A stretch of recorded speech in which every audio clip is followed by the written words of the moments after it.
Welcome to After Dark Chronicles, where the real stories come out when the sun goes down. The truth comes up tonight's story: a woman who believed she had the perfect family until a simple school DNA project exposed a secret buried for 16 years. What she discovered did not just shake her marriage, it shattered her entire identity. Here is what she wrote. I am 43 years old, married for 19 years, mother of 3 at least. That is what I thought 2 months ago. My youngest son had to do a school project about ancestry. Build your family tree. Trace your roots. Maybe use one of those home DNA kits. We thought it would be fun, harmless, educational, so we ordered one. My husband joked that maybe he would find out he was secretly Italian. We laughed. None of us had any idea what was coming. The results came back 3 weeks later. At first nothing seemed strange. Ethnicity breakdown: Northern European, some Irish, a little German, exactly what we expected. Then I saw something under the section that shows close relatives too. Immediate family matches too. I have 3 children. My oldest daughter was there. My youngest son was there. But my middle child, my 16-year-old son, was not listed as genetically related to me. Ali refreshed the page, logged out, logged back in. Same result. My heart started pounding. I called my husband into the room. I told him something was wrong. He looked at the screen, and I watched his face go pale. Not confused, not curious, pale. I asked him what was going on. He said there must be a mistake. His voice was not convincing. It sounded rehearsed, like a line he had practiced before. I felt cold. I asked him directly, is there something I need to know? He did not answer right away. He sat down slowly, ran his hands through his hair, and said, I did not want you to find out like this. Find out what those words felt like. The floor dropping out from under me. Said his name twice before. He finally looked at me and said, when we were trying for our second child, you were having fertility issues. Of course, I remembered it. Took almost 3 years to conceive again. Doctor visits, hormone treatments, disappointment after disappointment. He continued, you were devastated. You kept blaming yourself, saying your body was failing. Your body was failing. I remember crying in the bathroom, trying not to let the kids hear. May remember feeling broken. He said you were fragile, and I did not want to lose you, lose me. To what I told him to stop circling. Just say, I took a breath. Told me that during one of my fertility procedures, while I was under sedation, he signed paperwork to use a donor sample without telling me. Felt like I could not breathe. We had talked about donor options before we agreed. We were not ready. He nodded. He said he knew, but he thought it was the only way to fix things. He said the doctor mentioned my egg quality was declining. That time was running out. He panicked. He said he did not want me to spiral deeper into depression, so he made the decision for both of us.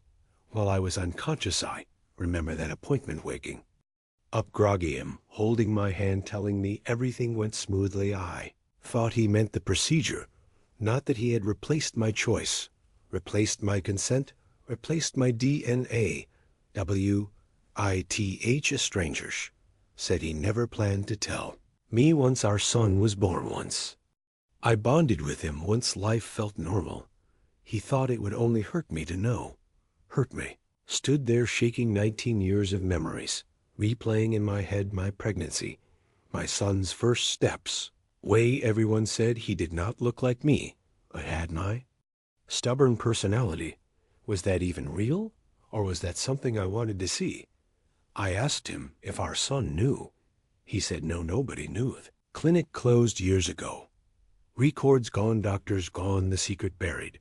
Until a school project ripped it open. I asked him how he could do that, how he could rob me of the choice. He started crying, saying he did it for our family, for our marriage, that he was protecting me. It did not feel like protection. It felt like betrayal, not just of trust, but of identity. My son is 16. Years of believing we shared blood, shared lineage, shared something deeper than love. And now I do not know how to look at my husband or how to look at myself. I have not told my son, yet he do not know how my husband is begging me not to. He says it will confuse him, hurt him, destroy his sense of self. But what about mine? What about the fact that my husband made a permanent decision about my body while I was unconscious? Read it. What do I do? The moment I read the comment, everything shifted. Have you confirmed he is genetically? He had not even thought about it, not once. Because, even after everything my husband admitted, I still believed one thing was solid, that our son was at least his. That, whatever had happened, it was contained. I turned slowly toward my husband. Is he genetically yours? He froze, not confused, not shocked. Frozen, of course. He is, he said, but his voice lacked certainty. I could hear it, the hesitation, the calculation. I said, then you will not mind taking the test tonight. He tried to push back, said it was unnecessary, sighed it would only create more stress, said we needed counseling first. Counseling, the word felt insulting. I said, nor are not processing feelings. We are confirming facts. If you are telling the truth, you have nothing to fear. He went quiet, then finally nodded. Fine, so we did it that same night. He swabbed his cheek. I swabbed mine again. We swabbed our Sony. Told my son it was just to complete the ancestry tree. He laughed, said maybe he was secretly royalty. I smiled and felt like I was lying to him with every breath. Next 3 days were unbearable.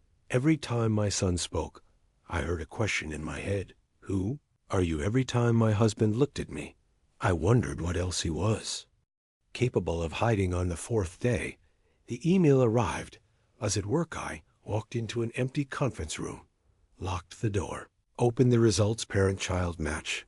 Husband and son probability of paternity 0, not low, not uncertain, 0. I stared at the number, waiting for it to change.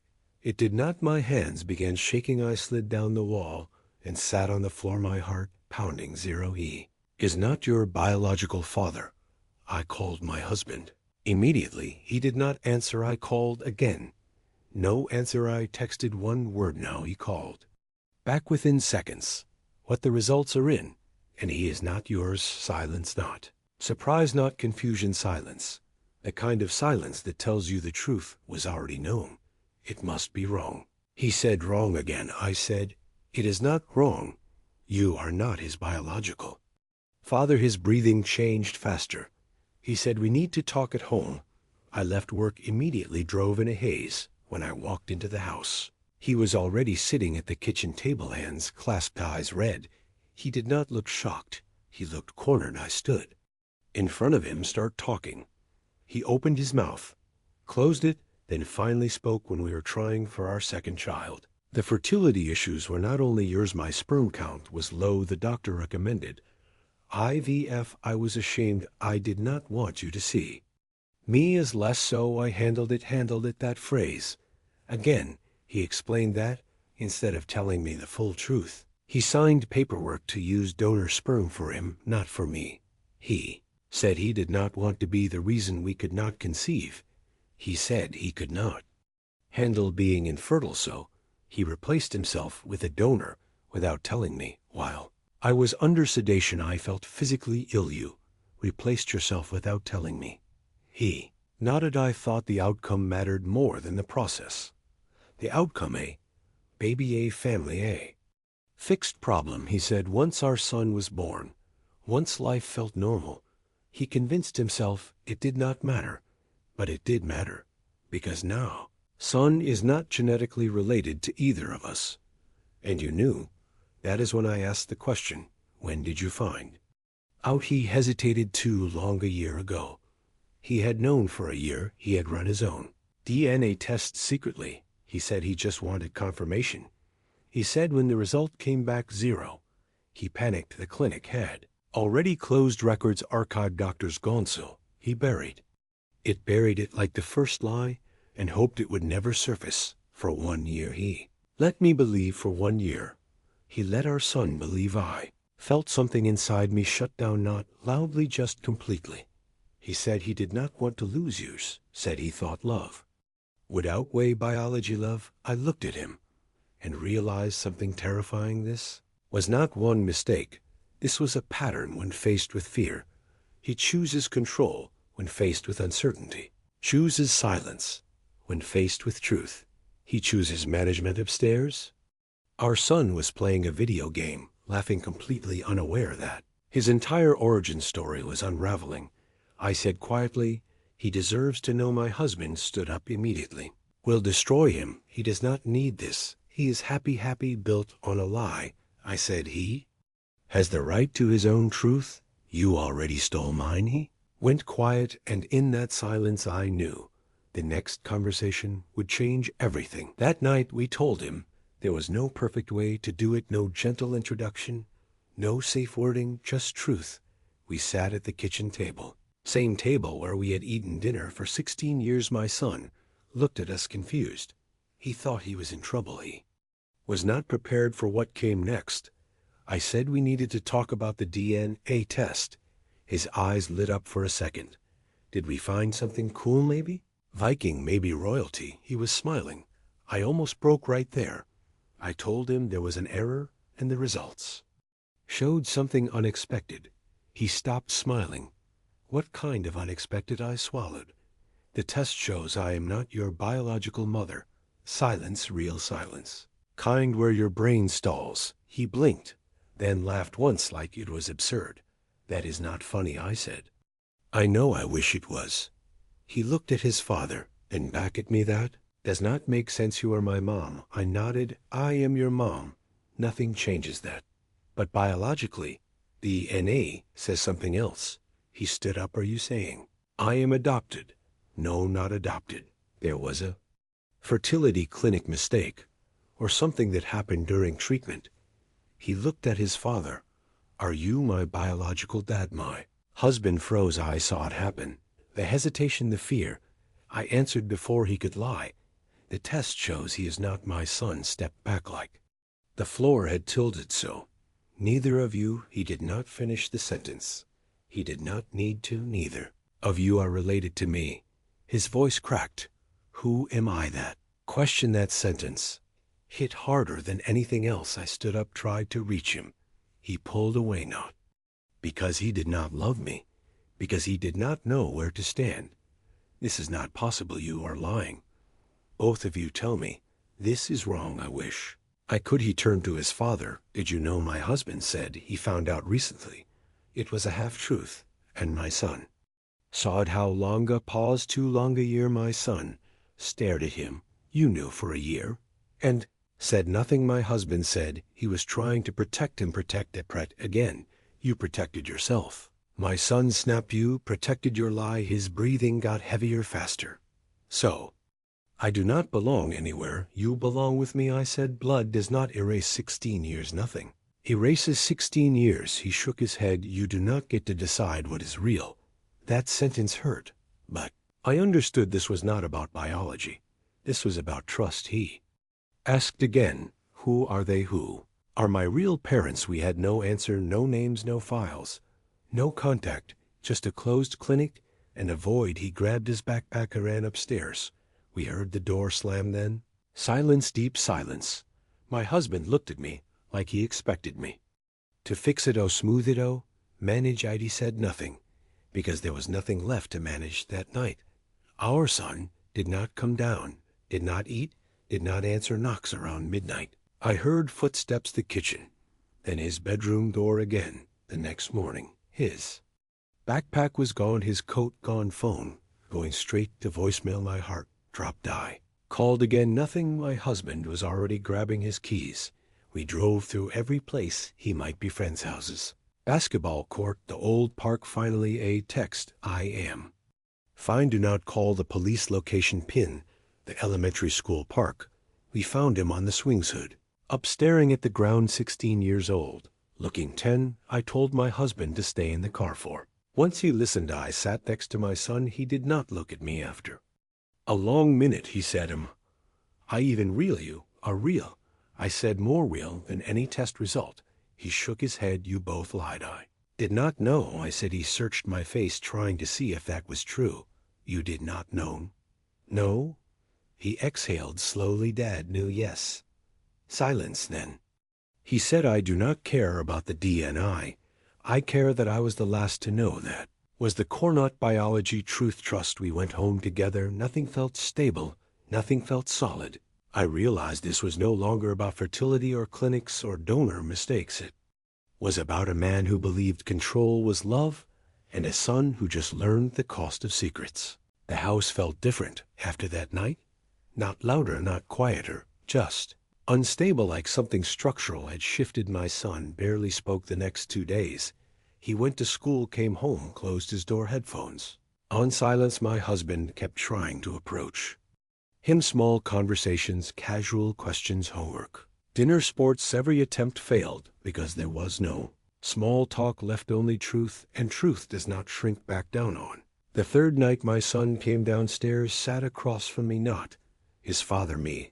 He said, I want to know everything, no filtering, no protecting. Everything. I looked at my husband. He looked terrified. Good. I was tired of fear protecting him, so I told my son about the fertility issues, about the donor, about the paperwork, about the clinic. I did not soften. Heidi did not dramatize. Heidi told it clean. When I finished, he was quiet. Then he asked one question. Did you ever think about not telling me? That question landed heavy. Because yes, for a moment I hadn't it to lie, but to delay, to soften, to protect. And in that second I understood something. Protection can become control without you noticing. I said, for a moment I thought about waiting, but you deserve your own story, even if it hurts. He nodded slowly. Then he turned to his father and said, why did you decide for everyone? My husband did not answer immediately, because there was no excuse left. Finally, he said, I was afraid of losing your mother, afraid of losing our family, afraid of being seen as weak. My son looked at him and said, you lost us anyway. That sentence was quiet, but it cut deeper than shouting. That night my husband slept on the couch, not because I told him to, because there was nowhere else for him to stand. Next morning I contacted the DNA company, requested expanded relative matching. If our son had biological relatives in the system, we would know not to replace us, not to rewrite his life, but to give him information, identity choice. 2 weeks later, a notification arrived. Close relative match, half sibling, 23 years old, different state, different last name. My hands shook again, not from shock, from reality. This was no longer abstract. There was a person somewhere with shared DNA. I showed my son. He stared at the screen long time. Then he said, I want to message them. My husband immediately said, we should think about that. We should slow down. We should protect our family. That word again, protect. My son looked at him and said, stop protecting. You already did enough of that. I said nothing, because he was right. We sent a simple message. Hello? We believe we may be genetically related. We are trying to understand our family history. If you are open to talking, we would appreciate it. No pressure. 2 days later, a reply, short, direct. I have been looking for answers too. Turns out that half-sibling had discovered through DNA testing that their father was not biologically related to them either. Same clinic, same year, same region. My stomach dropped. This was not a mistake. This was systemic. Multiple families, multiple children, same closed clinic. The more we looked, the clearer it became. There may have been unauthorized sample switching, possibly deliberate, possibly hidden for years. Now, it was not just our family. It was many. My husband sat there, watching it unfold, knowing he had hidden this for a year. My son looked at him and said, you let this stay buried. My husband whispered, I thought it would go away, but secrets do not dissolve. They compound, they wait, and then they explode. We contacted a lawyer again this time, not about divorce, about investigation. Because if this clinic manipulated records, samples were swapped intentionally, there were legal implications, ethical violations, medical crimes. Suddenly the story was larger than our marriage, but inside our home. Damage was already done. Trust, once broken, does not snap back into place. My son stopped calling him Dad, not angrily, just quietly. He used his first name, and that shift, that small change, felt heavier than any argument. I asked my son one night, what do you need from me? said honesty even. When it is ugly especially. When it is ugly, I nodded. Because that is the only thing left that feels solid. My husband asked me privately, are we going to survive this? I looked at him and realized I did not have the answer, not because of DNA, not because of the clinic, but because of choice. He made decisions for me, for our son, for years, without consent, without discussion, believing outcome mattered more than truth. And I do not know how to build on that foundation. 3 weeks later, half-sibling agreed to a video call. My son was nervous, excited, terrified. The call lasted 2 hours. They compared childhood photos, mannerisms, laugh, shape. There was resemblance undeniable. But what struck me most was how careful my son was, not rushing, not replacing, just observing, trying to understand. When the call ended, he looked at me and said, I am still yours, right? I pulled him into a hug and said, always, no test can change that. But love does not erase accountability, and that part is still unresolved. The weeks that followed felt slower, not calmer, just heavier. The house no longer felt like a place of routine. It felt like a place of reckoning. My son continued speaking with his half-sibling, carefully, curiously. They compared medical history, shared questions, tried to fill gaps. But there were still missing pieces. Who was the biological father? Was he a donor or something else? Clinic had closed records, were incomplete, former staff unreachable. We joined an online group, other families from the same clinic, same year, same confusion. The stories were disturbingly similar. Unauthorized changes, paperwork, altered consent forms, unclear doctors, gone children, grown parents, scrambling for answers. My husband attended one meeting. He stayed quiet, listening. For the first time, he was not trying to manage. He was just present. But presence does not erase history. One night, he sat across from me and said, I never meant to take your choice. I thought I was saving you. She looked at him and asked. From what he did not answer, because the truth was obvious, was saving himself from shame, from weakness, from vulnerability, and in doing so, removed my voice, my agency, my consent. Twice, our son began therapy, not because he was broken, but because he deserved space to untangle identity from deception, to separate biology from belonging. One evening, he said something that stayed with me. He said, I am not mad about the DNA. I am mad that I was managed. That word, managed, it captured everything. Secrets are management. Control is management. Silence is management. And love should never feel like that. As for my marriage, we are separated, not officially divorced, but not intact. Is living in an apartment nearby. We co-parent, we communicate, but something fundamental shifted. Trust is not a switch. It is architecture, and ours collapsed. The legal investigation into the clinic continues. There may be lawsuits, there may be compensation, but no settlement restores origin. No payout rewrites 16 years.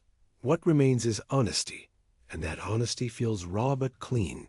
Faye, final update, she posted, we are rebuilding differently. Now my son and I talk openly, no filtered truth, no protective silence. If something is painful, we face it. If something is uncertain, we say so. As for my husband, I see him clearly now. Not a villain, not a monster, but a man who believed outcome mattered more than consent. And I cannot live inside that philosophy. DNA did not break my family. Control did. Secrets did. If there is one thing I have learned, is this: children can survive hard truth. They cannot survive being the last two. No, so there you have Ida's school project, uncovered a secret buried for 16 years, not just about biology, but about agency, about voice, about who gets to decide the story of your life. Do you think should she try to rebuild the marriage, or is a breach like that permanent?